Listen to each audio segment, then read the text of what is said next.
निवडणुका आल्या की नेत्यांच्या पक्षांतराला ऊत येतो. मात्र उल्हासनगरमध्ये कपडे बदलावे त्याही पेक्षा जास्त वेगाने पक्ष बदलण्याचा प्रकार पाहायला मिळालाय. भाजप ते शिवसेना व्हाया राष्ट्रवादी असा प्रवास इथल्या नेत्यांनी केलाय आणि तोही विक्रमी वेळेत. मतदारांना बुचकळ्यात टाकणारा आणि चक्रावून टाकणारा हा प्रवास नेमका कसा आहे पाहूयात. राष्ट्रवादी काँग्रेस पार्टीचा हे आहेत भाजपचे निष्ठावान कार्यकर्ते. त्यांच्या घोषणा जरा नीट ऐका. राष्ट्रवादी काँग्रेस पार्टीचा राष्ट्रवादी काँग्रेस पार्टीचा अजित दादा आगे बढ़ो, हम तुम्हारे साथ हैं. शिवसेना जिंदाबाद, शिवसेना जिंदाबाद, शिवसेना जिंदाबाद. एक दिवस आधी राष्ट्रवादी काँग्रेस जिंदाबादच्या घोषणा आणि दुसऱ्याच दिवशी शिवसेना जिंदाबादच्या. हा सगळा प्रकार पाहून तुम्ही चक्रावलात ना.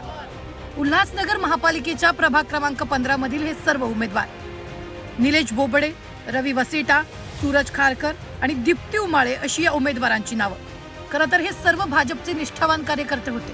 मात्र ऐनवेळी भाजपनं त्यांना उमेदवारी नाकारली आणि त्यांनी बंडखोरी करत राष्ट्रवादी काँग्रेसमध्ये प्रवेश केला. भारतीय जनता पार्टीने माझ्या आणि माझ्या परिवारातील, माझ्या भाजपा परिवारातील, जे माझ्या भाजपा परिवारामध्ये होते सगळे कार्यकर्ते, त्याचा अन्याय केलेला आहे. आणि हा अन्याय मोडण्यासाठी आम्ही सर्वांनी एक निष्ठा, एक मूठ बनवली आणि राष्ट्रवादी काँग्रेस पार्टीमध्ये त्यांची तिकीट मिळवून आम्ही फॉर्म भरला होता. राष्ट्रवादी काँग्रेसकडून सर्वांनी उमेदवारी मिळवली खरी, मात्र अर्ज मागे घेण्याच्या दिवशी अचानक सर्वांनीच उमेदवारी अर्ज मागे घेत थेट शिवसेनेला पाठिंबा दिला आणि या प्रभागातून राष्ट्रवादी काँग्रेसचं पॅनलच गायब झालं. खरं तर आम्ही त्यांचीही क्षमा मागतो की त्यांच्याही आम्ही कुठेतरी आम्ही उमेदवारी मागे घेतली, त्याच्यामुळे भावना दुखावल्या असतील. पण परिस्थिती आणि विजन, शिवसेनेचं विजन आणि आमचं विजन एकच, 15 नंबरचा विकास आणि 16 नंबरचा पण विकास.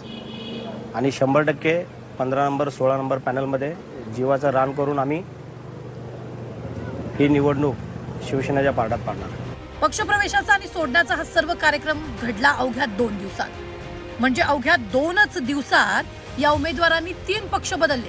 त्यामुळे निवडणुकीत पक्षनिष्ठा महत्वाची असते की स्वार्थ, असा प्रश्न मतदारांना पडलाय. चंद्रशेखर भुयार, झी 24 तास, उल्हासनगर.